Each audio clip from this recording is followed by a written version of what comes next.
اعوذ باللہ من الشیطان الرجیم۔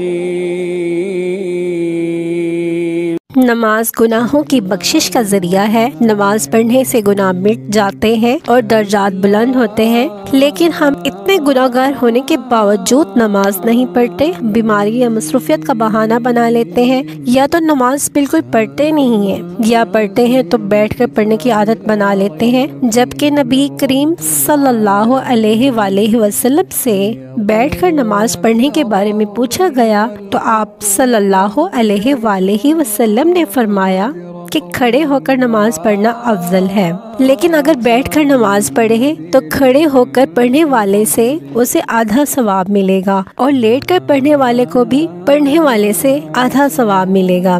صحیح بخاری حدیث نمبر 1116۔ ہمارے معاشرے میں اکثر لوگ نفل بیٹھ کر پڑھتے ہیں اور وہ شاید یہ سمجھتے ہیں کہ بیٹھ کر نفل پڑھنا سنت ہے۔ ایسا ہرگز نہیں ہے۔ کیا میں اللہ کا شکر گزار بندہ نہ بنوں؟ حضرت عائشہ رضی اللہ عنہا بیان کرتی ہیں کہ نبی کریم صلی اللہ علیہ وآلہ وسلم جب نماز پڑھتے تو بہت لمبا قیام کرتے، یہاں تک کہ آپ صلی اللہ علیہ وآلہ وسلم کے پاؤں مبارک سوج جاتے۔ حضرت عائشہ رضی اللہ عنہا نے کہا، اللہ کے رسول، آپ ایسا کرتے ہیں حالانکہ آپ کے اگلے پچھلے تمام گناہوں کی بخشش ہو چکی ہے۔ آپ صلی اللہ علیہ وآلہ وسلم نے فرمایا، اے عائشہ، کیا میں اللہ کا شکر گزار بندہ نہ بنوں؟ صحیح بخاری حدیث نمبر 4837۔ نبی کریم صلی اللہ علیہ وآلہ وسلم کا یہ عالم ہے، وہ بنا گناہوں کے اللہ کے اس قدر عبادت کرتے تھے، اور ہمارا یہ حال ہے کہ ہم ڈیلی بیس پر اتنے گناہ کرتے ہیں اور نہ استغفار کرتے ہیں اور نہ ہی فرض نماز پڑھتے ہیں، یا نماز پڑھتے ہیں تو اس کو وقت پہ نہیں پڑھتے اور نماز میں غفلت کرتے ہیں، بلا عذر ہم نمازیں قضا کر لیتے ہیں۔ اللہ تبارک و تعالی ہمیں وقت پر نماز قائم کرنے کی توفیق عطا فرمائے، آمین۔